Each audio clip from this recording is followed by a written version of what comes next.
الحمد لله رب العالمين والعاقبة للمتقين والصلاة والسلام على أشرف الأنبياء والمرسلين أما بعد أعوذ بالله من الشيطان الرجيم بسم الله الرحمن الرحيم انما يريد الشيطان ان يوقع بينكم العداوة والبغضاء في الخمر والميسر ويصدكم عن ذكر الله وعن الصلاة فهل انتم منتهون صدق الله العظيم وصدق رسوله النبي الكريم ان الله وملائكته يصلون على النبي یا ایھا الذین آمنوا صلوا علیہ وسلموا تسلیما الصلاۃ والسلام علیک یا سید یا نبی اللہ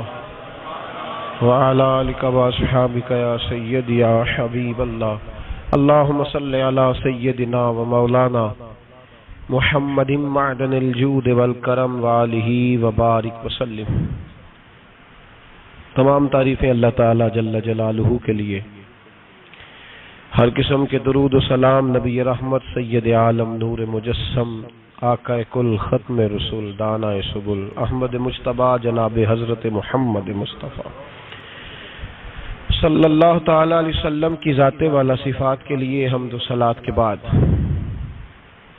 قرآن مجید فرقان حمید کی سورۃ المائدہ آیت نمبر 91، اللہ تبارک و تعالی نے فرمایا انما یرید الشیطان، بے شک شیطان چاہتا ہے، ان یوقع بینکم العداوۃ والبغضاء، کہ وہ تمہارے درمیان عداوت اور بغض پیدا کر دے۔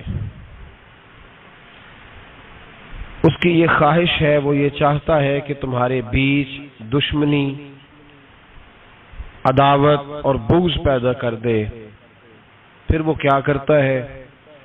پھر وہ بطور ہتھیار دو آلے استعمال کرتا ہے، دو چیزیں بطور ہتھیار کے استعمال کرتا ہے۔ وہ کون سی؟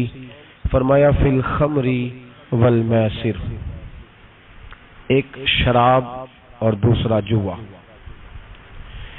شراب اور جوے کے سبب سے وہ تمہارے درمیان عداوت اور دشمنی، یہ اللہ کا قرآن ہے۔ اور بندہ مومن کے دل پر جو چیز سب سے زیادہ اثر کرتی ہے وہ اس کے رب کا کلام پاک ہے۔ فرمایا شیطان کی یہ خواہش ہے کہ تمہارے بیچ دشمنی، عداوت ڈال دے۔ کس سبب سے؟ شراب اور جوے کے سبب سے۔ ایک تو یہ چاہتا ہے کہ شراب تم پیو، جوا کھیلو تو تمہارے بیچ دشمنی ہو جائے، اور دوسرا ارشاد فرمایا وَيَصُدَّكُمْ عَنْ ذِكْرِ اللَّهِ وَعَنِ الصَّلَاةِ، اور وہ تمہیں اللہ کے ذکر سے اور نماز سے روکنا چاہتا ہے۔ گویا جو شراب پیے گا، جوا کھیلے گا، وہ ذکر سے بھی رک جائے گا اور نماز سے بھی رک جائے گا۔ بندے کے ذمہ دو ہی حقوق ہوتے ہیں، حقوق العباد اور ایک حقوق اللہ۔ تو اس آیہ مقدسہ نے دونوں باتوں کی وضاحت کر دی کہ جوا کھیلنے والا، نشہ کرنے والا، شراب پینے والا نہ حقوق اللہ ادا کر سکتا ہے اور نہ حقوق العباد ادا کر سکتا ہے، فارغ ہو جاتا ہے۔ اور پھر قرآن مجید نے جو دستک دی ہے نا دلوں پر، وہ بڑی انوکھی ہے۔ یہ دونوں باتیں بیان کر کے میرے رب نے سوال پوچھا اپنے بندوں سے۔ ارشاد فرمایا اللہ کریم نے دونوں باتیں بیان کرنے کے بعد، اور سوال کا انداز بڑا انوکھا ہے، فرمایا فَهَلْ أَنْتُمْ مُنْتَهُونَ، تو کیا تم باز آ گئے ہو؟ ارشاد فرمایا کیا تم کبھی آپ ان لفظوں کا حسن سمجھیں، قرآن مجید کے ان الفاظ کی گہرائی کو سمجھیں۔ فرمایا تمہیں بتایا ہے کہ شراب پینے والا، جوا کھیلنے والا نہ حقوق العباد ادا کر سکتا ہے، نہ حقوق اللہ ادا کر سکتا۔ فَهَلْ أَنْتُمْ مُنْتَهُونَ، تو کیا پھر لوگ باز آ گئے ہیں، چھوڑ دیے لوگوں نے یہ کام؟ یہ سوال ہے، اور اس آیت کو رب کریم نے سوال پر ختم فرمایا۔ کیا تم باز آئے؟ چھوڑ دیا تم نے؟ میرے عزیزو، قرآن مجید نے خمر کہا ہے شراب کو۔ عرب کے لوگ خمر کہتے ہیں خمار کہتے ہیں، عورت جب کوئی چیز اوڑھ لیتی تھی نا چہرے پہ تو اس کو خمار کہتے تھے۔ خمر کا معنی ہے جو چیز ڈھانپ لیتی ہے، اوڑھی جاتی ہے۔ تو شراب کو خمر کیوں کہا گیا؟ اس لیے کہ یہ عقل کو ڈھانپ لیتی ہے۔ انسان کے پاس ایمان کے بعد جو سب سے قیمتی چیز ہوتی ہے وہ عقل ہوتی ہے، شعور۔ جو آدمی اب نارمل ہوتا ہے نا بیچارہ، اس کی کوئی زندگی نہیں ہوتی۔ 15 سال کا اب نارمل بچہ، اماں پیمپر لگاتی ہے، نہ اسے کھانے کی ہوش ہے نہ پینے کی، روڑیوں پہ لوگ بیٹھے ہیں، اس لیے کہ اس کے پاس حسن ہے، طاقت ہے، جوانی ہے، پر عقل، تو عقل اتنی بڑی نعمت۔ تو شراب، نشہ، یہ عقل کو معاف کرتا ہے۔ جس قوم کے اندر نشہ عام ہو جائے، یا جس قوم کے دشمن اس قوم میں نشہ عام کرنے میں کامیاب ہو جائے، یوں سمجھ لو کہ اس نے ان کی عقلوں کو معاف کر دیا، ان کے مزاج، ان کی عقلیں، ان کا شعور چھین لیا گیا، جو نشے کے عادی ہو گئے۔ اور ہمارے ہاں تو اب دلیلیں بڑی دی جاتی ہیں، لوگ پوچھتے ہیں، کہتے ہیں شراب کا ذکر قرآن پاک میں آیا، چرس کا نہیں آیا، فیم کا نہیں آیا، دلیلیں ہیں نا جناب۔ تو ہم تو شراب نہیں پیتے معاذ اللہ، ہم تو دوسرے نشے کرتے ہیں، تو اس کا تو خمر تو شراب کو کہتے ہیں۔ تو سن لو، میرے نبی پاک صلی اللہ علیہ وسلم نے فرمایا ہر نشہ لانے والی چیز خمر ہے، شراب ہے، ہر نشہ لانے والی چیز وہ شراب ہے، اور شراب حرام ہے۔ یہ حضور نے وضاحت کر دی۔ اس کی کل کو جتنی مرضی قسمیں بن جائیں، ہم گولی کہتے تھے، بچے ٹیبلٹ کہتے ہیں، تو نام تو ایک ہی ہے نا، نام بدل گیا ہے، چیز ہے شراب ہی، ہے نشہ ہی۔ لوگ اب نام بدل بدل کے آئے، سکون آور دوائی لوگ کہتے ہیں، سکون آور دوائی، تو بیمار کی حد تک تو بعض جگہ پہ فتویٰ ہے، لیکن عام لوگ نشہ کرتے ہیں۔ یہ بات جب میں کرتا ہوں تو میرے دل کو بڑی تکلیف ہوتی ہے۔ 8 اکتوبر روزنامہ ایکسپریس نے اداریہ لکھا، خبر نہیں اداریہ، یعنی قومی سطح پر ایک اخبار نے ایک تجزیہ دیا، انہوں نے کہا کہ پاکستان میں 70 لاکھ لوگ نشہ کرتے ہیں۔ کتنے؟ بول کے بتائیں یار، 70-100 بھی بڑے ہوتے ہیں۔ اور میں یہ بات کر رہا ہوں، آپ سن رہے ہیں، پنکھا چل رہا ہے۔ ہم کاش یہ بات بیان کرنے سے پہلے میں پلٹ کر ملت کی طرف نظر ڈالوں کہ یہ وہ پاکستان ہے جو کلمے کے نام پہ حاصل کیا گیا۔ اور بھائی 70 لاکھ پاکستانی، اور آپ کا قومی اخبار یہ کہتا ہے کہ ان نشہ کرنے والوں کی عمریں زیادہ تر پتہ کتنی ہے؟ 10 سال سے 40 سال۔ تو دہشت گردی کو رو رہا ہے اور تیری نوجوان نسل کا سارا دماغ معاف کر دیا نشے پہ لگا کے۔ 10 سال سے 40 سال کے لوگ نشہ کرتے ہیں، اور حد ہو گئی۔ انہوں نے لکھا ہے کہ اس میں بوڑھوں کی تعداد تھوڑی ہے، عورتیں اور بچے زیادہ شامل ہیں۔ تو میرے نبی پاک صلی اللہ تعالی علیہ وسلم نے جس چیز کو حرام کہا، قرآن مجید نے کہا رجس من عمل الشیطان، شراب گندی چیز ہے اور شیطان کا عمل ہے، گندا، جس کو قرآن نے گندا کہا، گند کہا جسے۔ 70 لاکھ پاکستانیوں کی رگوں میں انڈیل دیا گیا، اور فٹافٹ تلاشی لینے آ جاتے ہو مدارس کی، فٹافٹ پڑھو نا 8 اکتوبر کے اخبار، اور اب ذرا کلیشن کوفوں کا رخ موڑو۔ تم کہتے تھے مدرسے دہشت گردی کی بات کرتے ہیں، اور تمہیں پتا ہے کہ درود والے کون ہیں، برود والے کون ہیں، یہ بھی تمہیں سارا پتا ہے، لیکن تم دہشت گردی کی بات کرتے تھے۔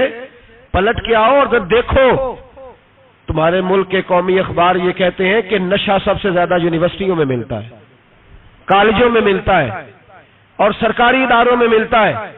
یہاں تو تم قوم کو یہ کہہ کے خاموش ہو گئے کہ یہ مدرسے دہشت گردی کی پنیریاں ہیں، تو وہ قوم کا جوان جس کی ماں نے زیور بیچ کر اسے پڑھنے بھیجا تھا، اور گاؤں سے آ کر پڑھنے والے بھول گئے کہ کس کی ماں نے کتنا زیور بیچا تھا، جس کی ماں آدھی روٹی کھاتی تھی اچار کے ساتھ، اور اس نے بیٹا تمہیں دیا تھا کہ پنجاب یونیورسٹی میرے بیٹے کو کچھ بنا دے گی، تو بچہ 5 سال کے بعد ماں کو ملا ہے تو نشئی بنا ہوا۔ کوئی والی وارث نہیں ان باتوں کا۔ پوری دنیا، اقوام متحدہ بولتا ہے، امریکہ بولتا ہے تو کہتا ہے دہشت گردی کی لپیٹ میں ہے دنیا۔ سنو، پوری دنیا میں قتل، ڈاکہ، لوٹ مار، زبردستی قتل سے اگر پوری دنیا میں روز اوسطاً لوگ انتقال کرتے ہیں تو وہ 39 ہے، پورے 40 نہیں۔ 39 لوگ روزانہ قتل سے، ڈکیتی سے، دہشت گردی سے، بم بلاسٹ مرتے ہیں پوری دنیا میں، اور نشے سے روزانہ 700 آدمی مرتا ہے۔ تو بڑا خطرہ تو نشہ ہے تمہارے لیے، ڈرگز ہے، وہ تم نے عام دیا ہوا ہے۔ میرا کلیجہ پھٹتا ہے جب میں یہ بات کرتا ہوں کہ اسلامی ملکوں کی ایئر لائنوں میں بھی شراب دی جاتی ہے۔ میں جمعے کے خطبے میں قرآن پاک آگے رکھ کے ممبر پر بیٹھ کر کس منہ سے یہ بات کروں کہ اسلامی ممالک نے جو جہاز چلائے ہیں ان کے اندر بھی شراب دی جاتی ہے۔ کہتے ہیں ہم نے انٹرنیشنل سفر کرنے ہوتے ہیں، ہماری مجبوری ہے۔ تمہاری مجبوری پیسہ ہے کہ خدا رسول کا دین ہے؟ اتنا ظلم۔ اور میں صوفیاء کی جماعت سے تعلق رکھتا ہوں، اور میرا یہ موقف ہے کہ انقلاب جب بھی آئے گا وہ تصوف کی بنیاد پر آئے گا، صوفی انقلاب لائیں گے۔ پر میں کیا کروں، میں مجبور ہوں، میں چھپا نہیں سکتا، مجھے کھول کے بتانی پڑے گی بات۔ آگے میرے قرآن ہے، مسجد کا مقام ہے، کیا کروں؟ یہ بات کرتا ہوں تو مجھے لگتا ہے کہ میں بھی مجرم ہوں اس میں۔ یہ لفظ جب ادا کرتا ہوں تو شرم سے میری زبان لڑکھڑاتی ہے کہ یار درباروں پہ بھی نشہ بکتا ہے۔ میں یہ بات کر رہا ہوں، صوفیاء کا ترجمان، درباروں پہ، مزاروں پہ، اور سجادہ نشینوں، تمہیں زمین نگل جائے، آسمان تمہیں لے اڑے، تم پر قہر نازل ہو، تم نے باپ دفن کر کے تو وہاں نشے کا اڈا بنا لیا، ماؤں سے بیٹے چھیننے لگے ہو، عورتوں کے سروں سے کپڑے چھیننے لگے ہو، سہاگ مارنے لگے ہو، بیٹیاں اور بیٹے یتیم کرنے لگے ہو، نشہ بیچتے ہو درباروں اور مزاروں پہ۔ یہ تماشا لگ گیا۔ اب کیسے کروں یہ بات، پر کرنی پڑ رہی ہے، مجبوری ہے، یہ مضمون مکمل نہیں ہو سکتا۔ بند کر دیں وہ دربار، ہمیں نہیں چاہیے جن درباروں پہ نشہ بکتا ہے۔ میں ذمہ داری سے کہہ رہا ہوں، بات ریکارڈ ہو رہی ہے۔ جوتے کی نوک پہ وہ سجادہ نشین جو امت کو ڈرگز دیتا ہے، وہ سجادہ نشین کا ڈیرا نہیں، وہ گند کا اڈا ہے، وہاں سے فیض نہیں مل رہا، امت کی تباہی ہو رہی ہے۔ بتا دو، پھیلا دو، اس کو اعتراض کرنا کرو۔ میرے رسول پاک سید عالم صلی اللہ تعالی علیہ وسلم کا دین ضروری ہے، کسی پیر کی سجادگی ضروری؟ بولیے، سجادگی ضروری؟ بڑی ذمہ داری سے کہہ رہا ہوں، اور نمائندگی کر رہا ہوں اپنی جماعت کی۔ نہ ہمارے بزرگوں نے کل اس کی حمایت کی تھی، نہ آج کرتے ہیں، نہ قیامت تک کریں گے۔ بند کر دے وہ دربار اور مزار۔ بزرگ دنیا میں یہ کام کرنے آئے تھے، اور ہماری سوچ اتنی گر گئی ہے، اتنے ہم کمزور ہو گئے۔ کہتے ہیں جب اس کو چڑھ جاتی ہے تو پھر بڑی معرفت کی باتیں سناتا ہے۔ تجھے شرم نہیں آئی یہ لفظ کہتے ہوئے؟ اب نشئی تجھے معرفت سکھائے گا؟ اب تو شرابی سے، بھنگی چرسی سے دین سیکھے گا؟ کہتے ہیں اس نے پی ہوئی تھی، چڑھی ہوئی تھی، وہ بات کر دی تو میرا کام بن گیا۔ اتنی گندی اور میلی سوچ صاحب ایمان کی ہوتی ہے، تو اب نشیوں سے جا کر دعائیں کرائے گا؟ سن، میرے نبی پاک صلی اللہ علیہ وسلم نے فرمایا جو شراب پی لے، نشہ کر لے، اس کی تو 40 دن تک عبادت رب قبول نہیں فرماتا۔ تو کہتا چڑھی ہوئی تھی تو اس نے دعا کر دی، تجھے شرم ہی نہیں آئی بات کرتے؟ حیا ہی نہیں کیا تو نے جملہ بولتے؟ یہ کوئی تصوف اور طریقت ہے؟ جاؤ اٹھا کے لے جاؤ۔ ایسی کوئی تصوف اور طریقت ہمیں نہیں چاہیے، ہمیں وہ والی طریقت چاہیے جس میں خدا کے قرآن کی بات ہوتی ہے اور محمد مصطفیٰ کے فرمان کی بات ہوتی ہے صلی اللہ علیہ وسلم۔ تو بھائی یاد رکھو، یہ کوئی طریقہ نہیں۔ ایک مزار ہے، مجھے ایک صاحب کہنے لگے آ جائیں یہاں بھی فاتحہ پڑھیں۔ میں نے کہا یہاں کیا ہے؟ کہنے لگے تھے تو بابا جی نشہ وشا کرتے، پر سنا ہے لوگوں کی منتیں بڑی پوری ہوتی ہیں، مجھے جذبات بڑے کم آتے ہیں۔ میں نے اس آدمی کو گریبان سے پکڑ لیا، میں کہا ادھر ہٹ، وہ تو نشہ کرتا تھا اور تو جاتا تھا، تیری یہ کیسے طاقت ہوئی؟ تو نے مجھے مشورہ دے دیا، تو ہمیں کمزور سمجھتا ہے؟ ہم کمزور ایمان کے لوگ ہیں، اور میں یہاں تجھے کہوں گا نہیں نہیں میں یہاں نہیں جاتا، میں وہاں جاتا ہوں۔ بالکل کوئی لگی لپٹی بات نہیں، کھری بات۔ تصوف وہ، دربار وہ جہاں قرآن پڑھا جائے اور رسول اللہ کی حدیث سکھائی جائے، باقی کوئی مطلب نہیں کسی قسم کا۔ میں داتا صاحب کبھی جاؤں نا جلسہ کرنے کسی کام سے، کسی تقریب میں، تو میں داتا صاحب کے مزار پہ نہیں جاتا۔ میں کہتا ہوں یار یہ جرانہ نہیں کہ بندہ کسی کام آیا تھا تو فاتحہ پڑھ لی، واپس چلو۔ گکھڑ سے اسپیشل آئیں گے داتا صاحب کے مزار پہ حاضری دین، اور میرے سنگی گواہ ہیں کہ میں اسپیشل ٹائم نکال کے بہت سارے کام چھوڑ کے اسپیشل جاتا ہوں، اور میں مراد ماننے نہیں جاتا، میں داتا صاحب کا شکریہ ادا کر دے جاتا ہوں۔ میں ان سے کہتا ہوں حضور آپ کی مہربانی، آپ یہاں آئے تو ہمارے بڑے بھی رسول اللہ کے غلام بن گئے۔ میں تو سلام عقیدت پیش کرنے جاتا ہوں، ہم مزارات پر جانے کے قائل نہیں، بلکہ ہماری تو عقیدت کا درجہ ہی مکمل نہیں ہوتا جب تک ہم مزار پہ سلام نہ کریں۔ پر مزار داتا صاحب کا، مزار خواجہ معین الدین اجمیری کا، مزار غوث اعظم جیلانی کا، مزار محدث اعظم مولانا سردار احمد کا، مزار اولیاء کا، مزار میاں شیر محمد شرف پوری کا، مزار رب کریم کے بندوں کا۔ بھنگیوں چرسیوں کے مزار نہیں ہوتے، اور نام ان مزارات کے قائل ہے، بالکل قائل نہیں ہم۔ میں تھوڑے دن پہلے لاہور گیا تھا، تو میں کار میں میاں صاحب میاں شیر محمد شرف پوری کا ذکر کر رہا تھا۔ میں اپنے دوستوں سے کہہ رہا تھا یار بہت بڑا بابا ہوا ہے، تو مجھے کہنے لگی کرامت کیا ہے؟ میں نے کرامت یہ ہے کہ ساری زندگی سنت کا درس دیا ہے۔ تو مجھے کہنے لگے آپ کبھی گئے نہیں؟ میں نے کہا میں اسپیشل گیا تھا، اور تھوڑے دنوں کے بعد پروگرام بناؤں گا تو میں ساتھ لے کے جاؤں گا۔ ہم مزارات کے قائل ہیں، حاضریاں دیں گے مزاروں پہ، لیکن بھنگیوں چرسیوں کے مزاروں پر جانے کے قائل ہے، زور سے بولے، یہاں جانے کے قائل ہے، کوئی عقیدہ نہیں ہے ہمارا۔ نشہ بکے گا اب مزاروں پہ، اب یہ تصوف ہوگا وہاں، یہ طریقت ہوگی، اور ملت پر رحم کھاؤ۔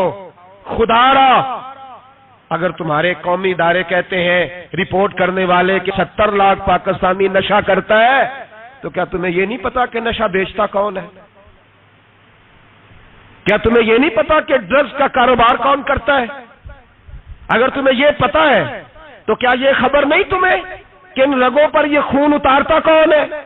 میں اپنے بزرگوں سے معذرت کے ساتھ، نشے کا آغاز، ناراض تو نہیں ہو جائیں گے بزرگ، نوجوانوں کو میں لتاڑ لیتا ہوں لیکن بزرگوں کی عزت کرنا سنت ہے، تو میں بزرگوں سے معذرت کے ساتھ، یہ یوں سمجھ لیے خوگرے حمد سے تھوڑا سا گلا بھی سن لے۔ نشہ سگریٹ سے شروع ہوتا ہے، سگریٹ سے۔ میں تمباکو کو حرام نہیں کہتا، یہ فتویٰ نہیں دے رہا۔ تمباکو کا حکم وہی ہے جو مولی کا ہے، جو کچے پیاز اور لہسن کا ہے، کہ آپ جب کھا لیتے ہیں تو منہ سے بدبو آتی ہے، تو آپ مسجد میں آئیں تو آنے سے پہلے مسواک کریں، منہ صاف کریں، پھر آپ آ جائیں، تو جائز ہے، مکروہ ہے لیکن حرام ہے۔ لیکن تمباکو سے آگے جب حالات بڑھتے ہیں، تجزیہ نگاروں نے لکھا ہے کہ ہمارے پنجاب کے کچھ علاقوں میں اب سگریٹ سے نکال کے نا، پہلے بھی بھرتے تھے لوگ اس میں بڑا کچھ، اب پتہ ہے کہ نیا نشہ ایجاد کیا ہے، اب اس کے اندر چرس بھی بھرتے ہیں، اور چھپکلی کو مار کے، سکھا کے، خشک کر کے، اس کو پیس کے وہ ساتھ نشے کے ملاتے ہیں، اور اس کا حال یہ ہوتا ہے کہ آدمی کو زیادہ نشہ ہوتا ہے، اور کہتے ہیں وہ اتنا گند ہے کہ وہ آدمی کسی کو دانت بھی لگائے گا تو وہ بندہ بھی بیمار ہو جائے گا۔ کیا یہاں لوگ اسپرٹ نہیں پیتے آپ کے ملک میں؟ اور ہم کبھی سڑک پہ جاتے ہیں تو نشئی کو دیکھ کے مذاق کرتے ہیں، دیکھنا میں ہارن لگاؤں گا تو گاڑی کے ہارن سے گر جائے گا، لیکن تجھے پتہ نہیں کہ یہ کسی ماں کا بیٹا ہے، پتہ نہیں کسی بیوی کا شوہر ہے۔ ایک ہمارے دوست ہیں، بزرگ ہیں، ان کا داماد فوت ہو گیا، نشہ کرتا تھا، تو میں تعزیت کرنے ان کے گھر پہنچا تو کھڑے ہو گئے ہاتھ باندھ کے، کہنے لگے حضرت صاحب باقی ساریاں گلاں چھڑ دیو، صرف نشے سے تقریر کریا کرو. وہ جب جیتا تھا تو تب بھی اس کے بچے یتیم ہی تھے، یتیم ہی تھے.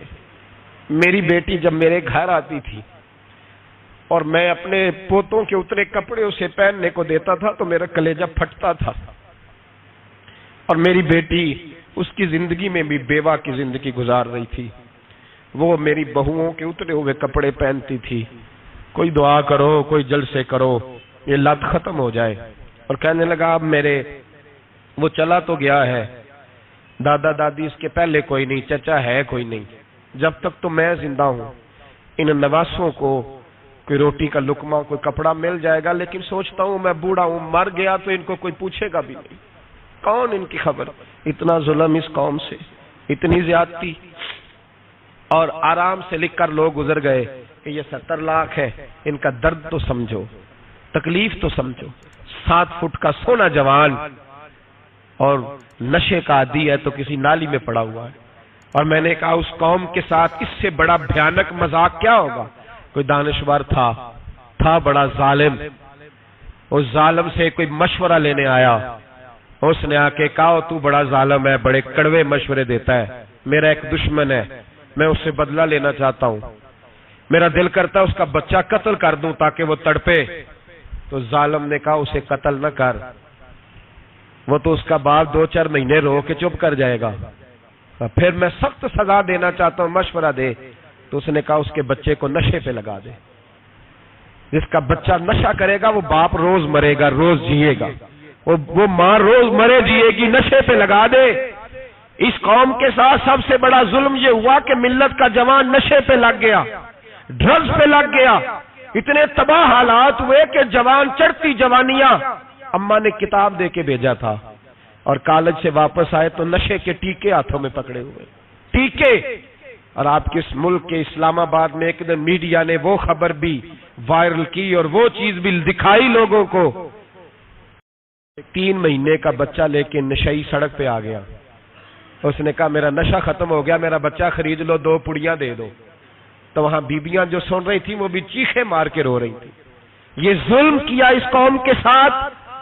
اور کرپشن کی لعنت نے اجازت دی سپلائی کرنے والوں کو کہ گلی گلی بھیجے، گلی گلی. انہوں نے کوئی تھوڑا ظلم نہیں کیا ان حکمرانوں نے. اور ہماری اپوزیشن اس کو نہ صرف اتنا پتا ہے کہ یہ جائیں اور ہم آئیں، اس سے زیادہ کوئی غرض نہیں. بھائی کرپشن کے خلاف نکلے ہو تم، نشے کے خلاف کس دن نکلو گے؟ جوئے کے خلاف کس دن؟ قوم تو مر رہی ہے نشے سے، اس کے خلاف میدان میں کب آؤ گے؟ صرف اتنا ہے کہ یہ جائیں اور ہماری باری آئے، اس سے زیادہ کچھ نہیں. جتنے مجرم وہ ہیں اتنے ہی تم بنتے جا رہے ہو. اس لیے کہ اصل بات پر نہ وہ آتے ہیں اور نہ اصل بات پر یہ آتے. بھائیو میرے نبی پاک صلی اللہ تعالی علیہ وسلم. اور ایک اور تماشا ہے، یہ میرے پہ اللہ کا یہ احسان رہا. اس لیے نہیں کہ میں پرہیزگار آدمی ہوں، نیک ہوں، اس لیے نہیں، ویسے ہی اللہ بعض اوقات اسباب بناتا ہے، سبب بناتا ہے. مجھے نہ شراب کے رنگ کا پتہ ہے، نہ اس کی خوشبو کا پتہ ہے، نہ میں نے کبھی زندگی میں دیکھی ہے. یہ کرم ہے میرے حضرت صاحب کا، میں نے نہیں دیکھی، مجھے نہیں پتا کیسی ہوتی ہے. کچھ باتیں میں نے سنی ہیں. ایک محفل میں بیٹھا تھا مجلس میں، تو ایک شخص نے کہا کھانسی نہیں جاتی بچے کی. دوسرا اس کو مشورہ دے رہا ہے،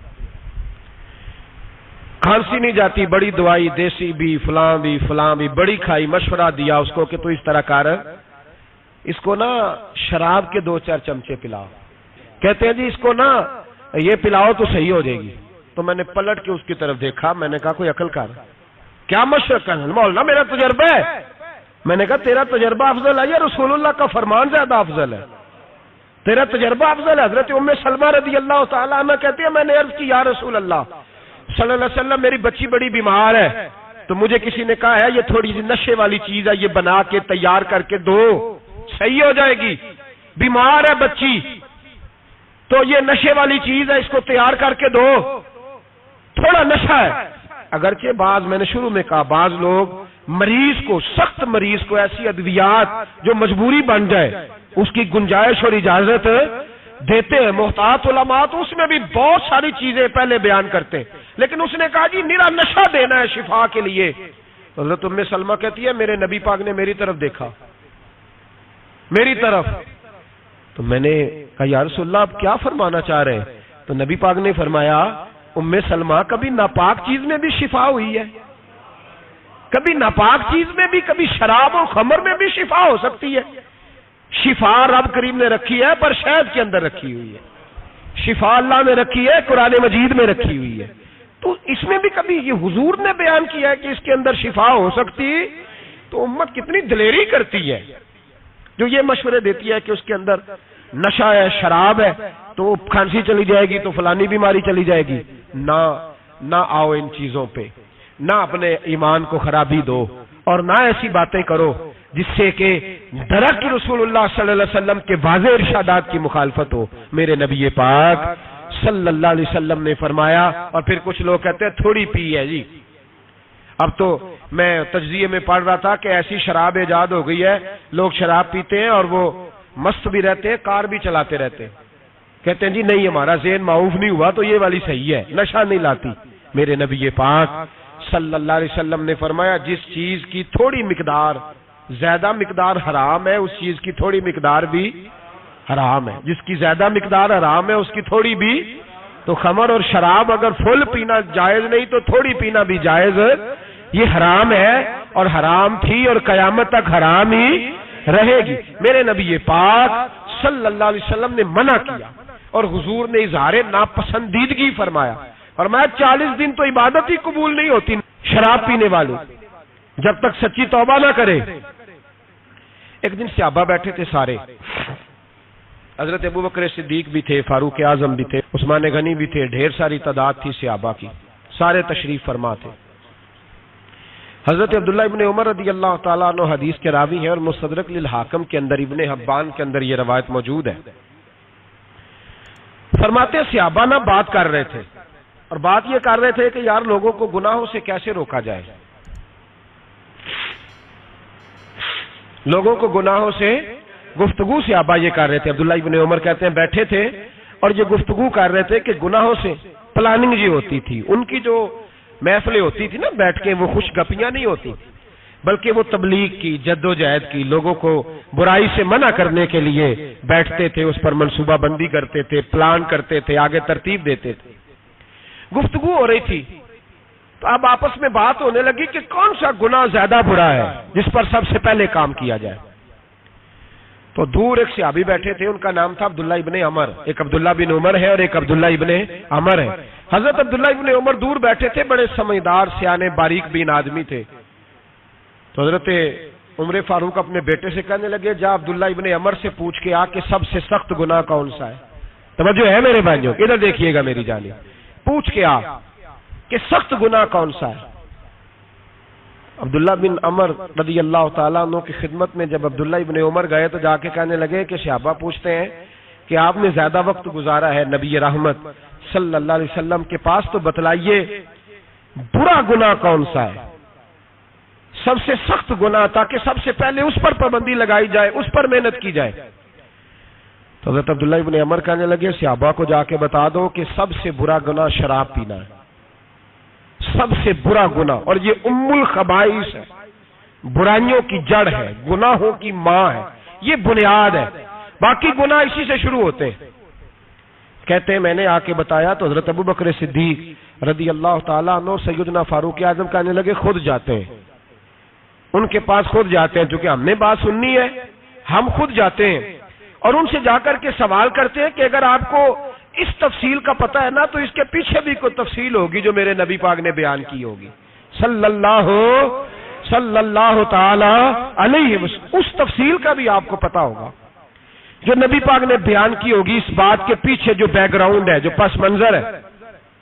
فرماتے ہیں کہ ہم اٹھے، عبداللہ ابن عمر کے پاس گئے، ان سے جا کے پوچھا کہ جناب آپ نے یہ تو فرمایا ہے شراب ام الخبائث ہے، تو اس کے پیچھے پس منظر کیا ہے؟ تو عبداللہ ابن عمر کہنے لگے یہ میں نے اپنے پاس سے نہیں کہا، یہ میں نے نبی پاک سے سنا ہوا ہے۔ حضور سید عالم صلی اللہ علیہ وسلم بیٹھے تھے تو حضور نے فرمایا شراب یہ نشہ یہ برائیوں کی ماں ہے، اور پھر حضور نے ایک مثال بیان فرمائی۔ نبی رحمت علیہ السلام نے فرمایا بنی اسرائیل کا ایک واقعہ ہے، ایک خوبصورت جوان تھا، تو ایک عورت کا دل آ گیا اس پر۔ یہ یاد رکھ لیں، ہم لڑکوں کو منع کرتے رہتے ہیں، لیکن ہمیں گھر کی بچیوں پر بھی توجہ دینی ہوگی، ہمیں ان کے فون پر بھی نگرانی کرنی ہوگی، ہمیں وہاں بھی غور کرنا ہوگا، اس لیے کہ اگر کوئی بچی گنجائش نہ دے تو میرا خیال ہے کہ لڑکا جرأت کرنے کی طاقت نہیں رکھتا، تو وہاں بھی ان کی اماں سے کہے کہ پابندی لگائے، بچی کسی کا موبائل لے کر کے کہیں اس کو استعمال تو نہیں کر رہی، اس پودے پر بھی توجہ دے، درخت بننے سے پہلے اس کی بھی نگرانی کریں، یہ بھی بڑا ضروری کام ہے۔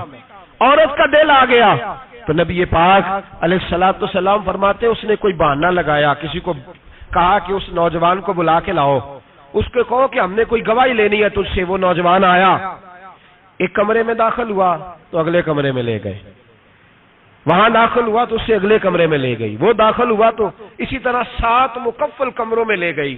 میرے کریم رسول میرے محبوب پاک علیہ السلام فرماتے ہیں، صحابہ کو سمجھا رہے ہیں میٹھے لب و لہجے میں، فرماتے ہیں جب سب سے پچھلے کمرے میں لے گئی تو ایک لڑکا بندھا ہوا تھا وہاں رسیوں سے، شراب کا پیالہ پڑا ہوا تھا، اور بی بی کہنے لگی کوئی گواہی شواہی نہیں لینی، تجھے اس لیے بلایا ہے کہ تیرے اوپر دل آ گیا ہے، اب میرے ساتھ منہ کالا کر۔ تو وہ جوان کہنے لگا نہیں، میں نے اپنے نفس کو پاک رکھا ہوا ہے، میری نظر بھی پاک ہے، دل بھی پاک ہے، اور اس کی برکت یہ ہے کہ رب نے میری روح کو بھی پاک رکھا ہوا ہے، تو میں یہ حرکت نہیں کر سکتا۔ پاک لوگ پلید کاموں کی جانب توجہ نہیں کرتے، میں یہ حرکت نہیں کر سکتا۔ اقبال نے اپنے بیٹے کو دعا دی تھی، اس نے کہا تھا حیا باقی نہیں ہے زمانے کی آنکھ میں، خدا کرے کہ رہے تیری جوانی بے داغ، خدا کرے کہ رہے تیری جوانی بے داغ۔ کہا میرے ساتھ منہ کالا کر، اس نے کہا میں نہیں کرتا۔ کہنے لگی چل پھر اس کو قتل کر، اس کو میں نے باندھا ہوا۔ اس نے کہا میں قتل کیوں کروں، میری کیا دشمنی ہے؟ کہا پھر شراب پیو، کہا میں شراب بھی نہیں پیتا۔ تو کہنے لگی اب تو میں نے تجھے اپنے چنگل میں پھانس لیا ہے، اب تو یہاں سے بچ کے جا نہیں سکتا، اور اگر تو باہر جائے گا تو میں شور کروں گی، لوگ جمع کروں گی، اس نے میری عزت آبرو پہ ہاتھ ڈالا ہے، تو بچ تو نہیں سکتا، ایک کام تو کرنا پڑے گا۔ محبوب فرماتے اس نوجوان نے سوچا کہ زنا بھی بہت بڑا جرم ہے، قتل بھی بہت بڑا گناہ ہے، چلو اب مجبوری ہے تو شراب پی لیتا ہوں۔ لیکن وہ سمجھا نہ کہ شراب تو بنیاد ہے، اس نے ایک پیالہ جو پیا، کہنے لگا ایک اور دے دو، دوسرا پیا تو کہنے لگا ایک اور دے دو، اب 3 پیالے 3 بوتلیں شراب جو پی چکا تو خماری چڑھ گئی۔ اب اس عورت کے قریب جانے لگا کہ میں تیرے ساتھ زنا کروں گا۔ اس نے کہا جب تک میں قریب نہیں آنے دوں گی جب تک تو اسے قتل نہ کرے۔ اس نے اسے قتل بھی کیا، زنا بھی کیا۔ تو محبوب فرمانے لگے یہ قتل اور زنا جو ہوا ہے تو یہ شراب کی وجہ سے ہوا ہے، گویا شراب وہ جرم ہے جو قتل بھی کرائے گی، جو زنا بھی کرائے گی۔ اور اگر آپ نشئی کو دیکھیں، اگر آپ شرابی کو دیکھیں تو کیا وہ ڈکیتیاں نہیں کرتا پھرتا، وہ چوریاں نہیں کرتا، وہ اپنی ہی ماں کا زیور نہیں بیچ آتا، وہ اپنی ہی بہن کا پڑا ہوا جہیز نہیں بیچ آتا، وہ اپنے ہی گھر میں ڈاکے نہیں ڈالتا، وہ اللہ کے گھر مسجد میں آ کر کے چوری نہیں کرتا۔ وہ صرف اس لیے کرتا ہے کہ یہ نشہ، یہ شراب، یہ ماں ہے گناہوں کی، یہ جڑ ہے۔ ملت کے لوگوں یاد رکھو، اس امت، اس پاکستان کے ساتھ جہاں بہت سارے ظلم ہوئے، وہاں بڑا ظلم یہ ہے کہ بہت بڑا طبقہ جوانوں کا نشے کا عادی ہے۔ وہ نشہ انہیں عشق مجازی اور عورتوں کے عشق کی جانب لا رہا ہے، وہ نشہ چوریاں کرا رہا ہے، قتل کرا رہا ہے، ڈکیتیاں کرا رہا ہے۔ بہت بڑے ظالموں نے بہت بڑے ہاؤس بنائے ہوئے ہیں جن کے اندر شراب فراہم کی جاتی ہے، نشہ دیا جاتا ہے۔ میں نے تو ایسے ایسے لفظ سنے کہ الیکشن کے دنوں میں ووٹ لینے کی خاطر سیاستدان انہیں نشہ فراہم کرتے ہیں، انہیں باندھ کے رکھتے ہیں، روز تمہیں پڑیا ملے گی، ووٹ ہمیں ڈالنا۔ اتنا ظلم، اتنی زیادتی، اتنا جبر، ایک انسان کے ساتھ کھیلنا۔ لوٹ آؤ، پکڑو ان کا دامن، اپنے گھروں کو بچاؤ، اپنے دوستوں کو بچاؤ۔ جاگو جاگو امت کے لوگوں، جاگو، میرے نبی پاک صلی اللہ علیہ وسلم کے کلمہ گو لوگوں کو بچاؤ۔ ان پر اگر سختی کرنی پڑتی ہے تو کرو، پیار کرنا پڑتا ہے تو کرو، محنت کرو، جدوجہد کرو۔ ایک صحابی تھے نعمان بن عبداللہ، کیونکہ عرب کے لوگ شروع سے شراب پیتے تھے، حرام نہیں تھی، بعد میں حرام ہوئی۔ ایک دن غلطی ہو گئی، شراب پی لی، پھر سے بھول گئے، اب کسی نے پرچہ نہیں کٹایا، مخبری نہیں کی، شکایت نہیں لگائی، جب نشہ اترا تو خود ہی خیال آیا یہ میں کیا کر بیٹھا ہوں، خود احساس تو احساس بھی نہیں نہ ہوتا، دوڑے آئے نبی پاک کی بارگاہ میں اور آ کے ہاتھ باندھے، یا رسول اللہ صلی اللہ علیہ وسلم مجھے پاک کر دے۔ آقا اور روتے جا رہے۔ حضور نے صحابہ سے کہا دیکھو اس کے منہ سے شراب کی بدبو آتی ہے؟ کہا حضور آ رہی ہے۔ ماں زیادہ پیار کرتی ہے یا رسول پاک؟ باپ زیادہ پیار کرتا ہے کہ نبی پاک؟ حضور بھی رحمت للعالمین ہے امت کے لیے، لیکن جب ثابت ہو گیا نا کہ شراب پی ہے تو پھر میرے محبوب نے فرمایا اب اس کی اصلاح ضروری ہے، حکم دیا، اور جب بات کی تو جاہو جلال کے عالم میں کی، روب اور دبدب، فرمایا لے جاؤ باہر، ستون سے باندھو، کوڑے مارو۔ حضرت ابو ہریرہ کہتے ہیں اسے کوڑے لگ رہے تھے، کوڑے، تو میرے نبی پاک اندر بے چینی کے عالم میں ٹہل رہے تھے، کبھی ادھر جاتے کبھی ادھر جاتے، کبھی ادھر آتے کبھی ادھر۔ یا رسول اللہ صلی اللہ علیہ وسلم آپ اس کے لیے یہ کر رہے تو شراب پی کے آیا ہے؟ تو میرے حبیب نے فرمایا تو نے غلطی کرنا دیکھا ہے، احساس کرنا نہیں دیکھا، خود چل کے آنا معافی مانگنا نہیں دیکھا؟ میرے نبی پاک نے فرمایا غلطی ہوئی ہے تو میں نے سزا بھی دی ہے اور مجھے امید ہے آئندہ غلطی کرے گا بھی نہیں، لیکن غلطی ہو گئی تو کیا ہوا، وہ خدا سے بھی پیار کرتا ہے، محمد مصطفیٰ سے بھی پیار کرتا ہے۔ ان لوگوں کو معاشرے سے کاٹے نا، ان کو جہاز کہہ کے نشئی کہہ کے کاٹے نا، یہ کسی ماں کی آنکھوں کے تارے ہیں، یہ کسی بہن کے راج دلارے ہیں، کسی بیوی کے سر کا تاج ہے، کوئی بیٹی انتظار کر رہی ہے کہ میرا باپ شام کو گھر آئے گا۔ او بھائیو ان پر محنت کرو، ان کے علاج کراؤ، جد و جہد کرو ان کے لیے، انہیں توبہ کی طرف لاؤ۔ میرے شیخ پیرانے سلسلہ حضرت جنید بغدادی رحمت اللہ تعالی علیہ تقریر کر رہے تھے تو ایک شرابی پہ اثر ہو گیا، دوڑا ہوا آیا، کہنے لگا حضور ہر روز شراب پی ہے، 40 سال ہو گئے شراب پیتے، آپ کی باتیں دل کو لگ گئی ہیں، لیکن آج توبہ کروں گا تو اللہ معاف کر دے گا۔ تو حضرت جنید بغدادی فرمانے لگے تیرا کوئی انتظار کر رہا ہے؟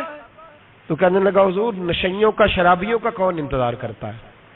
کچھ زمانہ اماں انتظار کرتی تھی، اب سمجھ گئی وہ نہیں آئے گا، کون انتظار کرتا ہے؟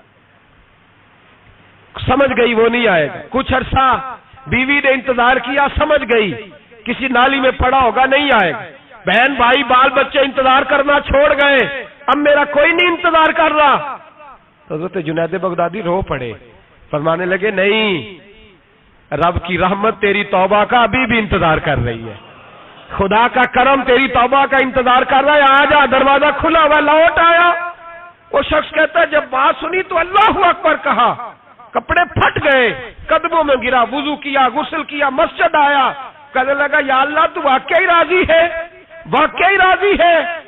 تو فرماتے ہیں جب وہ رو رو کے یہ دعا کر رہا تھا تو مسجد کے ہر کونے سے آواز آنے لگی تو نے سچی توبہ کر لیا تو تیرا رب راضی ہو گیا ہے، ان کو پکڑ کے لاؤ۔ اور حضرت جنید نے یہ بات سیکھی کہاں سے؟ حضرت سیری سختی سے۔ حضرت سیری سختی آپ کے مرشد دے تو گزر رہے تھے گلی میں، ایک درخت کے نیچے رش بڑا تھا، درخت تھا تو لوگ وہاں کٹے تھے، رش تھا تو آپ نے کہا جنید پتہ تو کر یہاں کیا ہے؟ لوگوں نے کہا حضور ایک شرابی شراب کے نشے میں مست آل فول بول رہا ہے اور لوگ تماشا دیکھ رہے ہیں۔ حضرت گئے، چھڑی ہاتھ میں تھی، جوانوں سے کہا چلو نکلو بھاگو، سب لوگ چلے گئے۔ تو فرمایا جنید جا پیالے میں پانی لا۔ فرماتے میں پانی لایا تو حضرت نے اپنے ہاتھوں سے اس کا منہ دھو ڈالا۔ اللہ کرے ان کا کوئی منہ دھونے والا ہی آ جائے، اللہ کرے کوئی آئے جو ان کا منہ دھو ڈالے، یہ تو بیچارے اب الجھ گئے گناہ میں، کوئی آئے ان کا بازو تھامے دھو کے نہ منہ۔ تو رب کریم کے ولی کی آنکھوں میں آنسو آئے اور کہنے لگے اے اللہ میں نے منہ اس لیے دھویا ہے کہ جتنے لوگ شراب کی بو سونگیں گے اس کے شرابی ہونے پہ گواہ بنیں گے، چلو اب منہ دھویا ہے کوئی بو تو نہیں نہ سونگے گا، اور لوگ تو گواہ نہ بنیں گے کہ شرابی ہے۔ اور پھر رو کے کہنے لگے اے اللہ جو میری طاقت تھی وہ میں نے کر دیا، اب جو تیرے قبضے میں ہے تو بھی رحمت فرما، میری طاقت میں منہ دھونا تھا میں نے دھو ڈالا ہے، تو دل دھو دیا کرتا ہے، مہربانی کر اس کے دل کو بھی صفائی عطا فرما دے۔ یہ کہہ کے چلے گئے۔ فرماتے ہیں حضرت جنید میں تہجد کا وضو کرا کے جناب سری شکتی کو مسجد میں لے کے پہنچا تو وہ شرابی مجھ سے پہلے مسجد میں بیٹھا ہوا تھا اور آوازیں آ رہی تھی، سری تو نے منہ دھویا تھا تو ہم نے دل بھی دھو ڈالا ہے، دھو ڈال، ان کے بازو تھامو۔ اگر حکومتیں تغافل برستی ہیں، غفلت کرتی ہیں تو امت کو، باقی لوگوں کو تو جاگنا چاہیے، پر محنت کرو، انہیں بچاؤ، ورنہ ان کی دنیا تو خراب ہو ہی گئی، آخرت بھی بگڑ جائے گی، آخرت بھی۔ عبداللہ بن مبارک رحمت اللہ علیہ فرماتے ہیں ایک آدمی کو تھوڑا سا میرے پاس آیا جایا کرتا تھا، کچھ اس نے تھوڑا سا سیکھا تھا پھر چھوڑ گیا۔ ایک دن اس کی بیوی کا پیغام آیا کہ حضور آپ کے پاس آیا کرتا تھا، اب تو موت کا وقت قریب آ گیا ہے، مہربانی کریں تشریف لائیں۔ تو عبداللہ بن مبارک فرماتے ہیں میں اس کے گھر گیا تو اس پر سکرات کا عالم تھا، سکرات، موت طاری تھی، میں سمجھ گیا کہ اب انتقال کر جائے گا۔ تو فرماتے میں نے اس کے پاس کلمہ پڑھنا شروع کر دیا، لا الہ الا۔ جب کسی کے پاس جائے نا مرض وفات میں تو اسے کہنا نہیں چاہیے کلمہ پڑھ، کیونکہ علماء فرماتے ہیں کہ اس پر تو موت کا سکرات کی سختی ہے، ہو سکتا ہے آپ کہیں تو اس پریشانی میں وہ کہہ دے میں نہیں پڑھتا، تو اس کے لیے بڑی مصیبت کھڑی ہو جائے گی یہ لفظ کہہ کے۔ تو آپ اس طرح کریں جب جائیں تو اس کے سامنے جا کے کیا کہیں، کلمہ پڑھنا شروع کر دیں، پڑھنا شروع کر دیں، لا الہ الا اللہ، یہ آواز دینی شروع کریں، وہ بھی آپ کو دیکھ کے پڑھے گا۔ تو حضرت عبداللہ بن مبارک کہتے ہیں میں گیا تو اس پر موت طاری تھی، میں نے اس کے سامنے نا بلند آواز سے کلمہ پڑھنا شروع کر دیا۔ تو وہ ساری باتیں کرتا لیکن جب وہ کلمہ پڑھنا چاہتا نا لا الہ الا اللہ محمد الرسول اللہ صلی اللہ علیہ وسلم، اس کی زبان سے نکلتا نہیں تھا۔ فرماتے میں بڑا پریشان ہوا، میں نے اس کو کہا تو کیا کر رہا ہے؟ تو وہ رو پڑا، کہنے لگا حضور میں کوشش کرتا ہوں، باقی سارے لفظ نکلتے ہیں، آپ سے باتیں بھی کر رہا ہوں، پر جب میں کلمہ پڑھتا ہوں تو میری زبان پہ جاری نہیں ہوتا۔ حضرت فرماتے ہیں تھوڑی دیر گزری کہ اس کی روح پرواز کر گئی، میں بڑا پریشان تھا، روز یہ بات میرے ذہن میں گھومتی تھی کہ وجہ کیا تھی۔ ایک دن مجھے خواب میں ملا، اللہ اکبر، تو فرماتے اس کا سارا جسم زخمی تھا۔ میں نے کہا تجھے کیا ہوا اور کلمہ نہ پڑھنے کی وجہ؟ کہنے لگا حضور میرا رب مجھ سے ناراض ہے اور میں بڑی تکلیف میں ہوں، میرے لیے دعا کریں۔ فرماتے میں نے کہا تیری غلطی کیا ہے؟ کہنے لگا سارا زمانہ روکتا تھا پر میں ہر جمعرات کو شراب پیا کرتا تھا، ہر جمعرات کو میں شراب پیتا تھا، ماں روکتی، بہن روکتی، بھائی روکتے، رشتہ دار روکتے، میں ہر جمعرات ہفتے میں ایک دن پیتا تھا۔ اس کا نقصان یہ ہوا کہ مرتے وقت میری زبان پہ کلمہ بھی جاری نہیں ہوا۔ میرے رسول پاک سید عالم صلی اللہ علیہ وسلم کو صحابہ نے بتایا کہ یا رسول اللہ صلی اللہ علیہ وسلم ایک آدمی شراب اتنی پیتا تھا کہ شراب کے نشے میں مر گیا ہے، نشے کی حالت میں مر گیا ہے۔ میرے حبیب نے فرمایا قیامت کے دن اٹھے گا تو اس کے منہ سے بھی شراب کی بدبو آ رہی ہو، اسی حال میں اٹھایا جائے گا اور سزا دی جائے گا۔ قیامت میں بھی حال بڑا سخت ہوگا، دنیا بھی تباہ، قبر بھی تباہ، آخرت بھی تباہ، اور پھر وہ لوگ زندہ لاشیں بن کے وقت گزار رہے ہیں۔ اظہار بیزاری کریں، ہمارے ہاں تو فیشن ہے، فیشن ہے، اور شرابیوں کی دوستی، ظالموں کے ساتھ جرانے، ہمارا آنا جانا، پروٹوکول دینا، ہمیں پتہ ہوتا ہے کہ کون کتنا شرابی ہے، ہمیں پتہ ہوتا ہے۔ سوشل میڈیا پہ روز ویڈیو آتی ہیں، روز شور اٹھتا ہے، بڑے بڑے شرابی کبابی اس ملک کی باغ دوڑ سنبھالے ہوئے ہیں، پر ہمارے تو یرانے ہیں نا، اس لیے کہ ہمیں بھی تھانہ کلچر کو پروان چڑھانا ہے، ہمیں بھی ضرورت پڑ سکتی ہے، جھگڑے میں تھانے لے جانا پڑتا ہے تو کیا کریں، یرانے رکھنے پڑتے ہیں۔ حضرت امام شافعی فرمایا کرتے تھے جس نے دوستی رکھی شرابی سے اور راضی ہوا اس کے شراب پینے پر، اللہ قیامت کے دن اسے بھی سزا دے۔ حکم یہ ہے کہ اسے سمجھاؤ، بہلاؤ، قائل کرو، سختی کرو، دوستی توڑو، پھر بھی باز نہ آئے تو رخ موڑ جاؤ، پھر اس کے ساتھ تعلق رکھنے کی اجازت نہیں ہے میرے بھائی۔ اور ہمارے ہاں تو یہ چودھری اور وڈیرا اور سپہ سالار ہونے کی علامت ہے نا، اب یہ علامت ہے نا جناب، مال آ جائے تو پھر کہتے ہیں وہاں، اور میں نے تو شروع میں کہا تھا اب لوگ اس کو فخر کا باعث جانتے ہیں۔ گندگی کھانے والا باعث فخر نہیں ہوتا، تو گند کھائے وہ باعث فخر نہیں، فخر وہ ہوتا ہے جس کا کردار زیادہ اعلیٰ ہوتا ہے۔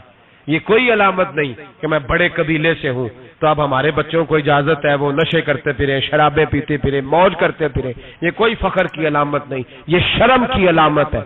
باپ کا سر آج تو فخر سے بلند ہوتا ہے نا، معاذ اللہ استغفر اللہ، کہ وہ دیکھو جی وہ شرابیں بھی پیتا ہے، مونچھیں بھی بڑی رکھی ہوئی ہیں، بدماشی بھی کرتا ہے۔ پتہ تجھے اس وقت چلے گا جب تیرے پاؤں تک آگ آئے گی، اور جب تیرا گھر اجڑے گا، جب تباہیاں ہوں گی، جب یہ بیچ ڈالے گا ہر شے، جب یہ تجھے کسی کام کے قابل نہیں چھوڑے گا، پھر تجھے خبر ہوگی۔ قرآن نے اسے ناجائز کہا، رسول پاک نے اسے ناجائز کہا، اور مولا علی کی ایک بات تو حرف آخر ہے۔ کسی نے کہا حضور آپ شراب اور نشے کے بارے میں کیا فرماتے ہیں؟ تو حضرت علی کہنے لگے بہتے دریا میں ایک قطرہ گرے شراب کا اور پھر وہ دریا خشک ہو جائے اور اس کی سطح پہ گھاس ہو گئے، اور میرا گھوڑا اگر وہ گھاس کھا لے تو میں اس گھوڑے کی سواری بھی پسند نہیں کرتا۔ ایک قطرہ شراب گر پڑے۔ جناب ابو بکر صدیق رضی اللہ تعالیٰ عنہ سے کسی نے پوچھا جاہلیت کے زمانے میں تو سارے شراب پیتے تھے، آپ نے کبھی پی تھی؟ تو آپ فرمانے لگے میں وہ کام نہیں کرتا جو کرنے کے بعد بیوی اور بہن کی پہچان ختم ہو جاتی، میں وہ کام ہی نہیں کرتا۔ اتنا غلیظ کام کیسے کروں کہ جو پینے کے بعد یہی خبر نہ ہو کہ بیوی کون سی اور بہن کون سی ہے۔ میں یہ کام نہیں کرتا جو انسان کو رشتوں کی پہچان ہی بھلا دے، میں وہ کام کرتا ہوں جس میں انسان کا شعور بیدار رہتا ہے، عقل بیدار رہتی ہے، اپنی زندگی کو سنوارے، اور اگر کسی جگہ یہ غلطی ہے تو کھری اور سچی توبہ کرے، اور اگر دائیں بائیں کوئی ایسا شخص ہے تو اس کا بازو تھامے، محنت کرے، ٹائم دے، اسے اس دلدل اور گندگی سے باہر نکالے، یہ بہت بڑی نیکی ہوگی۔ اور ان بہروپیوں کو پہچانے جنہوں نے تھوڑے سے پیسوں کے لیے ملت کے جوانوں کی رگوں میں نہیں زہر انڈیل دیا ہے اور تباہی پھیلا دی ہے۔ دعا کرتا ہوں رب کریم کی بارگاہ میں اللہ ہمیں سمجھنے کی توفیق عطا فرمائے۔